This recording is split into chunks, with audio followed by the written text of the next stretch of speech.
saya Laila Mutmainah.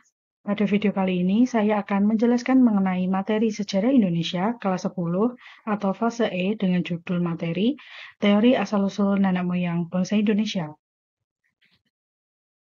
Sebelum masuk ke penjelasan materi, saya akan menjelaskan mengenai tujuan pembelajaran pada materi ini. Tujuan pembelajarannya ada dua, yaitu yang pertama, peserta didik mampu menganalisis dan mengevaluasi asal-usul nenek moyang bangsa Indonesia dan terbentuknya jalur rempah. Yang kedua, peserta didik mampu menjelaskan teori-teori tentang asal-usul nenek moyang bangsa Indonesia. Sebelumnya, saya ingin bertanya, pernahkah kalian berpikir siapa nenek moyang Indonesia yang pertama kali menginjakkan kaki di Indonesia? Lalu, dari mana asal mula mereka? Nah, untuk menjawab pertanyaan tersebut, mari simak video ini sampai selesai. Teori asal-usul nenek moyang manusia adalah berbagai pandangan yang mencoba menjelaskan dari mana dan bagaimana manusia pertama kali muncul serta menyebar ke berbagai wilayah yang ada di dunia. Beberapa teori yang sering dibahas dalam kajian antropologi dan arkeologi untuk menjelaskan asal-usul nenek moyang manusia di kawasan Asia Tenggara termasuk juga di Indonesia adalah teori Yunan, teori Nusantara, teori out of Africa, dan yang terakhir ada teori out of Taiwan yang dapat dijelaskan sebagai berikut. Selanjutnya, penjelasan mengenai teori-teori yang sudah disebutkan tadi. Yang pertama yaitu teori Yunan. Teori Yunan menyatakan bahwa asal-usul nenek moyang bangsa Indonesia berasal dari daerah Yunan yang terletak di sebelah barat daya Tiongkok dan berbatasan langsung dengan daerah Myanmar, Laos, dan juga Vietnam. Teori ini berkembang karena bukti-bukti arkeologi dan ilmu antropologi. Misalnya, adanya beberapa kesamaan kebudayaan masyarakat Indonesia dengan kebudayaan yang berasal dari daerah Yunan. Lalu ada kesamaan budaya ini didukung oleh penemuan kapak tua di wilayah Nusantara yang memiliki kemiripan dengan kapak tua yang terdapat di wilayah Asia Tengah. Kemudian teori Yunan ini didukung oleh tokoh bernama R.H. Gildern yang menyatakan bahwa pada masa Neolitikum, yaitu sekitar tahun 2000 sebelum Masehi sampai 200 sebelum Masehi, manusia prasejarah banyak bermigrasi. Nah, migrasi tersebut membuat banyak manusia purba yang akhirnya mendiami pulau-pulau yang terbentang dari daerah Madagaskar yang ada di Afrika sampai dengan Pulau Paskah yang ada di Chile. Selain ke Madagaskar dan Pulau Paskah, mereka juga mendiami daerah Taiwan dan juga Selandia Baru. Nah, hal inilah yang akhirnya mengilhami sebuah pemikiran bahwa leluhur bangsa Indonesia itu berasal dari daerah Yunan. Meskipun ada bukti arkeologis, sayangnya teori Yunan ini masih cukup lemah dan kurang akurat. Hal ini disebabkan karena teori ini hanya berdasarkan pada bukti-bukti kesamaan secara fisik, juga kesamaan pada temuan-temuan benda bersejarah yang mirip. Selain itu, fosil manusia purba yang menghubungkan antara daerah Yunan dengan Indonesia masih cukup terbatas.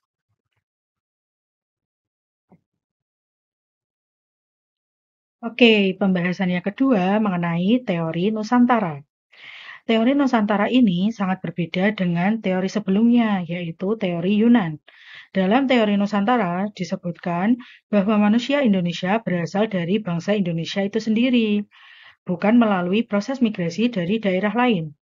Menurut teori ini, bangsa-bangsa yang tinggal di Indonesia dan sekitarnya sudah ada sejak zaman prasejarah, dan migrasi terjadi dalam jangka waktu panjang, membentuk keragaman budaya dan etnis di kawasan ini. Teori Nusantara ini didukung oleh beberapa tokoh, di antaranya ada Muhammad Yamin, ada J. Crawford, selanjutnya ada Sultan Takdir Ali Syahbana, dan yang terakhir ada Goris Keraf. Nah, dasar teori Nusantara ini mencakup dalam beberapa hal. Yang pertama, teori Nusantara berdasarkan pada bangsa Melayu merupakan bangsa yang telah memiliki peradaban yang cukup tinggi. Pandangan itu didasari oleh hipotesis bahwa bangsa Melayu sudah melalui proses perkembangan budaya sebelumnya. Kesimpulannya, bangsa Melayu berasal dan berkembang di Nusantara, bukan dari luar yang berpindah ke wilayah Nusantara. Lalu, teori tersebut didukung pula dengan adanya kesamaan antara bahasa Melayu dengan bahasa Kamboja yang dinilai merupakan suatu kebetulan semata. Lalu, penemuan Homo soloensis dan Homo wajakensis di Pulau Jawa memberi tanda bahwa ada peluang bangsa Melayu merupakan keturunan manusia kuno yang berasal dari daerah Jawa. Memasuki teori yang ketiga, yaitu teori out of Africa. Nah, pada teori ini menyatakan bahwa nenek moyang semua manusia modern berasal dari daerah Afrika. Menurut teori ini, Homo sapiens pertama kali muncul di Afrika sekitar 200.000 tahun yang lalu dan kemudian menyebar ke seluruh dunia, termasuk juga ke daerah Asia Tenggara dan akhirnya sampai ke Nusantara. Pendapat ini berdasarkan kajian ilmu genetika melalui penelitian DNA, mitokondria, gen perempuan, dan gen laki-laki. Mereka bermigrasi dari Afrika hingga ke wilayah Australia. Nah, teori ini juga menyebutkan bahwa manusia Afrika melakukan perpindahan dari Afrika menuju Asia Barat sekitar 50.000 sampai 70.000 tahun yang lalu. Dalam teori ini disebutkan bahwa sekitar 70.000 tahun yang lalu, bumi memasuki akhir dari zaman glasial, ketika permukaan air laut menjadi lebih dangkal disebabkan oleh air yang masih berbentuk gletser. Pada masa itu memungkinkan manusia menyeberangi lautan hanya dengan menggunakan perahu yang masih sangat sederhana. Oke, memasuki teori yang terakhir yaitu teori out of Taiwan. Teori out of Taiwan ini memiliki pandangan yang cukup mirip dengan teori sebelumnya, yaitu teori out of Africa.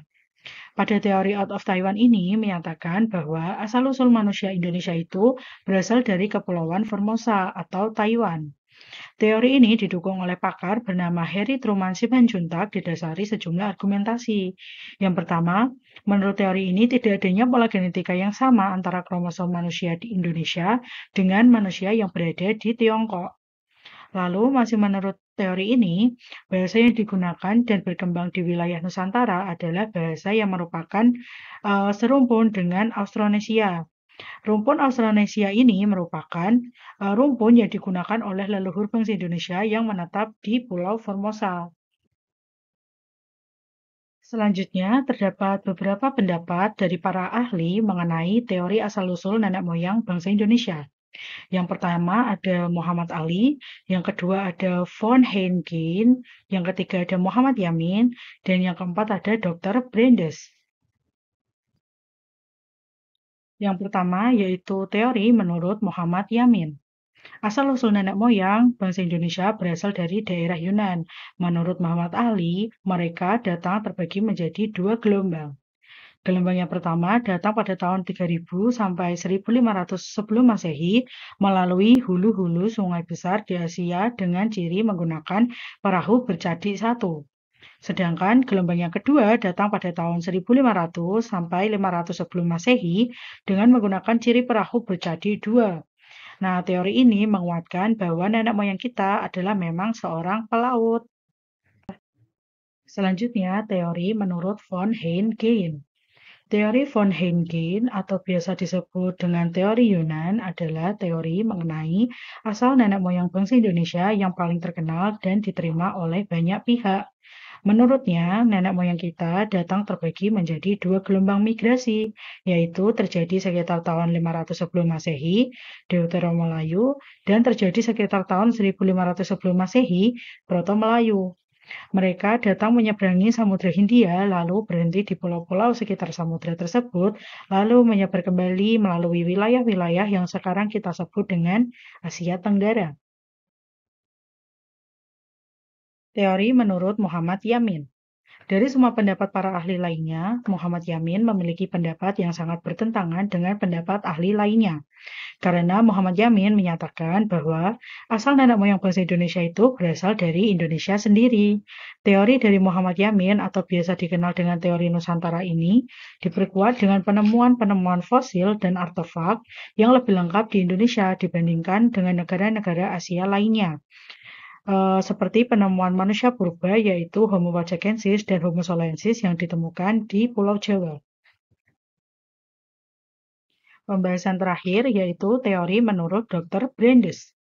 Ahli ini berpendapat bahwa suku-suku yang bermukim di Kepulauan Indonesia memiliki persamaan dengan bangsa-bangsa yang bermukim di daerah-daerah yang membentang dari sebelah utara Pulau Formosa di Taiwan, sebelah barat Pulau Madagaskar, sebelah selatan yaitu Jawa dan Bali, sebelah timur hingga ke tepi pantai Bata Amerika. Brandes melakukan penelitian ini berdasarkan dengan perbandingan bahasa-bahasa yang digunakan oleh mereka. Selanjutnya, sebelum video ini berakhir, kalian bisa menguji pemahaman diri kalian setelah melihat video ini dengan menjawab pertanyaan pada post-test yang bisa dilihat pada slide ini. Jika kalian sudah bisa menjawabnya, maka kalian telah memahami materi teori asal-usul nenek moyang bangsa Indonesia.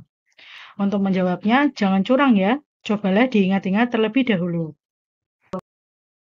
Oke, sekian materi yang bisa saya jelaskan dalam video ini. Apabila ada kesalahan dan kekurangan, mohon dimaafkan.